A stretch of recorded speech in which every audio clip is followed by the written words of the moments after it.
చూస్ country delight, live better. ఇప్పుడే country delight app ని download చేసుకోండి.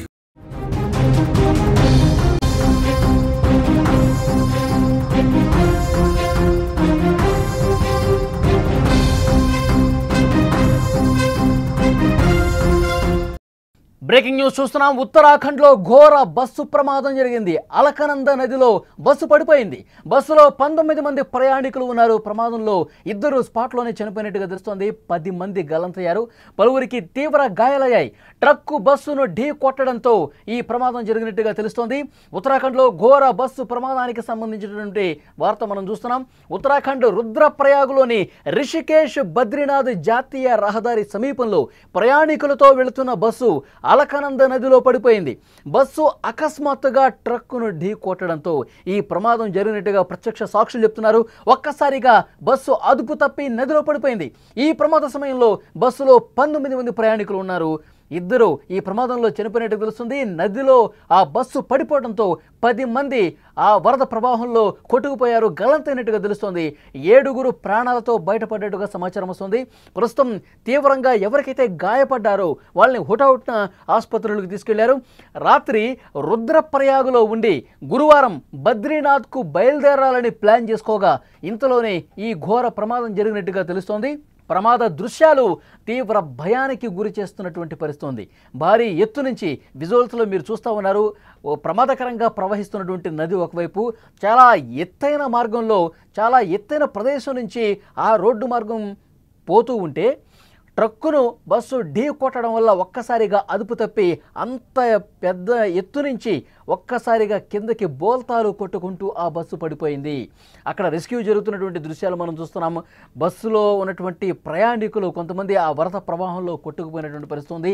7 సేఫ్గా బయటకు వచ్చినట్టుగా తెలుస్తుంది. స్పాట్లో ఈ ప్రమాదంలో 2 చనిపోయారు. ఆ గల్లంతైన వాళ్ళ కోసం ప్రస్తుతం గాలింపు జరుగుతుంది. రెస్క్యూకు సంబంధించిన దృశ్యాలు మీరు చూస్తూ ఉన్నారు. ఎవరైతే ప్రాణాలతో బయటపడ్డారో అటువైపుగా వేరే వెహికల్స్లో వెళ్తున్న వాళ్ళందరూ దీన్ని గమనించి వెంటనే రోప్స్ సహాయంతో ఏ విధంగా వాళ్ళని కాపాడే ప్రయత్నం చేస్తున్నారు, రెస్క్యూ జరుగుతుందో చాలా స్పష్టంగా మనం విజువల్స్ను చూస్తే అర్థమవుతుంది. ఈ సంఘటన గురించి సమాచారం అందిన వెంటనే ఎస్డీఆర్ఎఫ్, పోలీసులు, పరిపాలన బృందాలు సంఘటన స్థలానికి చేరుకుని రెస్క్యూ చేస్తున్నటువంటి పరిస్థితి ఉంది. సహాయక చర్యలు ఆల్రెడీ ప్రారంభించాయి. ఆ దృశ్యాలు మనం చూస్తున్నాం. రెస్క్యూ టీం రక్షించిన వారిని జిల్లా ఆసుపత్రికి తరలిస్తూ ఉన్నారు. అక్కడ చికిత్స పొందుతున్న పరిస్థితి కనిపిస్తోంది.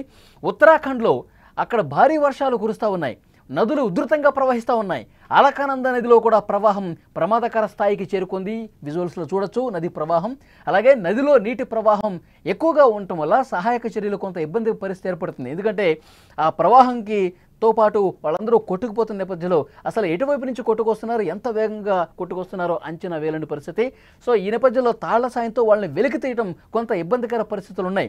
హెలికాప్టర్ల సహాయం తీసుకోవాలనే ఉద్దేశం కూడా ప్రస్తుతం అధికారులు అక్కడ ఆలోచన జరుపుతున్నట్టుగా తెలుస్తుంది. బస్సు డ్రైవర్ నియంత్రణ కోల్పోవడం వల్ల ఈ ప్రమాదం జరిగిందని చెప్తున్నారు. గత సంవత్సరం కూడా అలకనంద నదిలో వాహనం బోల్తా పడి 13 మంది చనిపోయిన పరిస్థితి ఉంది. తరచూ ఆ ప్రాంతంలో, ఆ ఏరియాలో బస్సు ప్రమాదాలు జరగటం ఆందోళన రేకెత్తిస్తున్నటువంటి పరిస్థితి ఉంది. విజువల్స్లో మనం ఆ రెస్క్యూకు సంబంధించిన దృశ్యాలు స్పష్టంగా చూస్తున్నాం. అలకనంద నది ఒకవైపు ఉధృతంగా ప్రవహిస్తుంది. పైన ఎగువన అంతెత్తులో రోడ్డు మార్గాన బస్సు వెళ్తుండగా ఒక్కసారిగా ట్రక్కును ఢీ కొట్టడంతో 19 మంది ప్రయాణిస్తున్నటువంటి ఆ బస్సు ఒక్కసారిగా అదుపు తప్పి డ్రైవర్ నియంత్రణ కోల్పోయి పూర్తిగా బోల్తా పడిపోయింది. అదుపు తప్పి ఆ ఎత్తైన లోయలో పడిపోయింది. లోయ దిగువ భాగంలో అలకనంద నది ఉధృతంగా ప్రవహిస్తున్నటువంటి దృశ్యాలు మనం చూస్తున్నాం. అందులో పడిపోవడంతో ఒక 10 మంది వరకు గల్లంతయ్యారు. వాళ్ళ కోసం గాలింపు తీవ్రతరం జరుగుతోంది. హెలికాప్టర్ల సాయంతో గాలించేందుకు కూడా ప్రయత్నాలు జరుగుతున్నాయి. మరోవైపు గజ ఈతగాళ్లను కూడా రప్పించి రెస్క్యూ చేస్తున్నటువంటి పరిస్థితి ఉంది. అటువైపుగా ప్రయాణం చేసేవాళ్ళు ఈ ప్రమాదం గురించి తెలుసుకున్న వెంటనే అక్కడే ఆగి రెస్క్యూ చేస్తున్నటువంటి పరిస్థితి ఉంది. వెంటనే అంబులెన్స్లు కూడా పిలిపించారు. అక్కడ రెస్క్యూకు సంబంధించి ఎస్డీఆర్ఎఫ్ బృందాలు వెంటనే అక్కడికి చేరుకుని పూర్తిగా పరిస్థితిని సమీక్షిస్తున్నారు. అక్కడ ఎవరైతే ప్రాణాలతో బయటపడి ఒడ్డుకొచ్చారో వాళ్ళు తమ వాళ్లను కోల్పోయాము, వాళ్ళు గల్లంతైపోయారు, వాళ్ళని కాపాడండి అంటూ రోధిస్తున్నటువంటి సిచ్యువేషన్ ఉంది. ఎప్పుడైతే ఈ ప్రమాదం జరిగిందో, ఆ బస్సు బోల్తా పడిపోయిందో వెంటనే అటు ఆ మార్గం గుండా వెళుతున్న వాళ్ళు వాళ్ళ వెహికల్స్ని పక్కకు నిలుపుదల చేసి రెస్క్యూలో పాల్గొన్నారు. అక్కడ ఉన్నటువంటి ఎస్డీఆర్ఎఫ్ బృందాలకు సమాచారం అందించి అక్కడే వాళ్ళు పర్యవేక్షిస్తూ ఎవరైతే నదిలో కొట్టుకుపోయారో గల్లంతయ్యారో వాళ్ళ కోసం గాలింపు చేస్తున్నారు. వాళ్ళని కనిపెట్టిన తర్వాత వాళ్ళని గాలింపు చేసిన తర్వాత ఎవరైనా కనిపిస్తే వాళ్ళని తాళ సాయంతో లాగుతున్నటువంటి పరిస్థితి విజువల్స్లో రెస్క్యూ చేస్తున్నటువంటి దృశ్యాలు కూడా చాలా స్పష్టంగా చూడొచ్చు. ఆ ప్రదేశం ఒక్కసారి చూస్తుంటే ఎంత ఎత్తు నుంచి ఆ బస్సు లోయలోకి పడిపోయింది, ఆ నదిలోకి పడిపోయిందో కూడా ఒక భయానకమైనటువంటి దృశ్యాలు మనకు కనిపిస్తున్నాయి. ఒకవైపు నది చాలా ఉధృతంగా ఉంది. నది ఉధృతంగా ప్రవహించడం వల్ల రెస్క్యూ కూడా కొంత ఆటంకం ఏర్పడుతుంది. ఎందుకంటే నదిలో జారిపోయినటువంటి ఆ బస్సును వెలికితీయటం కావచ్చు, అందులో కొట్టుకుపోయిన వాళ్ళని కాపాడటం కావచ్చు, ఇబ్బందికర పరిస్థితులు ఉన్నాయి, కొన్ని ఆటంక పరిస్థితులు ఉన్నాయి. ఎందుకంటే ఆ వరద ఫ్లోటింగ్ ఎక్కువగా కనిపిస్తుంది. గత కొన్ని రోజులుగా ఆ రాష్ట్రంలో భారీగా వర్షాలు పడుతున్నాయి. ఎగువను కురుస్తున్నటువంటి వర్షాల వల్ల మొత్తం కూడా వరద ప్రవాహం పెరగడంతో అందులో రెస్క్యూ చేయడం కొంత కష్టంగా మారింది. అయినప్పటికీ కూడా ఎస్డీఆర్ఎఫ్ బృందాలు శాయశక్తుల కృషి చేస్తున్నాయి. తాళ్ల సాయంతో వాళ్ళందరినీ కూడా బయటికి వెలికి తీస్తున్నటువంటి పరిస్థితి. ఎవరైతే ప్రాణాలతో బయటపడ్డారో వాళ్ళందరినీ పైకి మళ్ళీ తాళ్ల సాయంతో ఎక్కిస్తున్నటువంటి పరిస్థితి. ఎవరైతే నది లోపల పడిపోయారో వాళ్ళని గజ ఈతగాళ్ల సాయంతో గాలిస్తున్నటువంటి పరిస్థితి. ఎస్డీఆర్ఎఫ్ బృందాలు కూడా రంగంలోకి దిగి ఆ వాటర్లో గాలింపు చర్యలు ఆల్రెడీ ప్రారంభించారు. సరే, ఎంత దూరం కొట్టుకుపోయారు ఏంటన్నది విషయం ఇంకా తెలియరావడం లేదు. ఎందుకంటే ఈ ఘటన జరిగి చాలాసేపు అవుతున్న నేపథ్యంలో వెంటనే అక్కడ హెలికాప్టర్ల సాయంతో కూడా గాలింపు ముమ్మరం చేయాలని అక్కడ అధికార యంత్రాంగం ఆలోచన చేస్తున్నటువంటి పరిస్థితి ఉంది. ప్రస్తుతం పూర్తిగా ట్రాఫిక్ జామ్ అయిపోయింది. ఎప్పుడైతే బస్సు ప్రమాద విషయం తెలుసుకున్న వెంటనే అక్కడ అటువైపుగా ప్రయాణించే వాళ్ళందరూ కూడా అక్కడే ఆగిపోయి అక్కడ సహాయ కార్యక్రమాల్లో పాలు పంచుకుంటున్న పరిస్థితి. ఒకసారి లెఫ్ట్ సైడ్ బాక్స్లో మీరు చూస్తూ ఉన్నారు, లోయలో బస్సు పడిపోయినటువంటి ప్రాంతానికి సంబంధించి ఎక్స్క్లూజివ్ దృశ్యం మీరు స్క్రీన్ మీద చూడొచ్చు. లోయలో ఎంత ఎత్తు నుంచి లోయలో పడిపోయిందో ఆ బస్సు మనం చూస్తున్నాం. కింద నుంచి చూస్తుంటే మనుషులు చాలా చిన్నగా కనిపిస్తున్నారు, చీమల్లా కనిపిస్తున్నారు.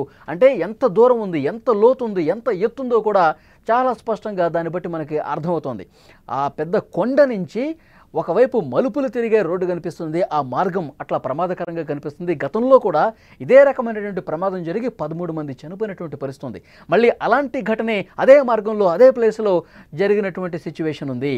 ఒక్కసారిగా ట్రక్కుని బస్సు ఢీ కొట్టడం వల్ల అదుపు తప్పి ఒక్కసారిగా లోయలో పడిపోయింది.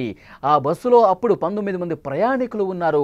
వాళ్ళలో కొంతమంది ప్రాణాలతో బయటపడ్డారు, సురక్షితంగా ఒడ్డుకు తీసుకొచ్చారు. కానీ తమ వాళ్లను కోల్పోయాము, మాకు సంబంధించిన సంబంధికులు మా వాళ్ళు ఇంకా ఆ ప్రమాదంలో చిక్కుకునే ఉన్నారు, కొంతమంది ఆ వాటర్లో కొట్టుకుపోయారు, ఆ బస్సు లోపలే ఉండిపోయారు, దయచేసి రక్షించండి, వాళ్ళని వెలికితేయండి అంటూ చేతులు జోడించి ప్రాధేయపడుతున్నటువంటి పరిస్థితి, రోధిస్తున్నటువంటి పరిస్థితి. లోయలో పడిపోయినటువంటి బస్సుకు సంబంధించి ఆ ప్రమాదం అనంతరం దృశ్యాలు మీరు స్క్రీన్ మీద చూస్తున్నారు. రెస్క్యూ జరుగుతున్నటువంటి దృశ్యాలు మీరు చూస్తున్నారు. అలకనంద నది ఏ విధంగా ఉధృతంగా ప్రవహిస్తుందో మనకి చాలా స్పష్టంగా కనిపిస్తుంది. ఉత్తరాఖండ్లో ఘోర బస్సు ప్రమాదానికి సంబంధించినటువంటి దృశ్యం మీరు చూస్తున్నారు. రుద్రప్రయాగ్లోని రిషికేశ్ బద్రీనాథ్ జాతీయ రహదారి సమీపంలో ప్రయాణికులతో వెళుతున్నటువంటి బస్సు ఒక్కసారిగా నదిలో పడిపోయింది. అకస్మాత్తుగా ఒక ట్రక్కును ఢీ కొట్టడం వల్ల ప్రమాదం జరిగినట్టుగా తెలుస్తుంది. అదుపు తప్పి లోయలో పడిపోయింది. ఈ సమయంలో 19 మంది ప్రయాణికులు అందులో ఉన్నారు. స్పాట్లోనే 2 చనిపోయారు. 10 మంది ఆ నదిలో కొట్టుకుపోయినట్టుగా తెలుస్తుంది, గల్లంతైనట్టుగా తెలుస్తుంది. 7 మాత్రమే ప్రాణాలతో బయటపడ్డారు. కొంతమందికి తీవ్రంగా గాయాలయ్యాయి.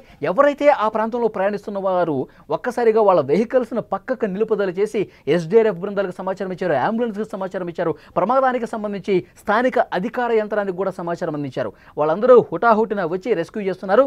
అక్కడ అటు మార్గంలో వెళ్లే వాళ్ళు ప్రయాణికులు కూడా వేరే వాహనదారులు కూడా ఒక పక్కన ఆగి రెస్క్యూలో భాగస్వాములయ్యారు. అక్కడ రెస్క్యూ చేస్తున్న వాళ్ళకి సహాయం అందిస్తూ ఉన్నారు. బద్రీనాథ్కు బయలుదేరాలని చెప్పి వాళ్ళు తమ ప్రయాణాన్ని కొనసాగించారు. అయితే బద్రీనాథ్కు వెళ్తున్నటువంటి క్రమంలో వాళ్ళు ప్లాన్ చేసుకున్నారు. ఇంతలోనే ఈ ఘోర ప్రమాదం అనేది చేసుకుంది. ప్రమాద దృశ్యాలు తీవ్ర భయాందోళనకు గురి చేస్తున్నటువంటి పరిస్థితి. చాలా ఎత్తు నుంచి మీరు విజువల్స్లో కూడా చూస్తున్నారు ఎంత ఎత్తుంది. ఆ లోయలో చివరి అంచు భాగాన ఉధృతంగా నది అనేది ప్రవహిస్తోంది, అలకనంద నది. సో అది చూస్తుంటేనే ఒక భయానకమైనటువంటి దృశ్యం. అంత ఎత్తు నుంచి బస్సు కిందకి దొర్లుకుంటూ నదిలో పడిపోయిందంటే ఆ ప్రమాద తీవ్రత ఏ స్థాయిలో ఉంటుందో అర్థం చేసుకోవచ్చు.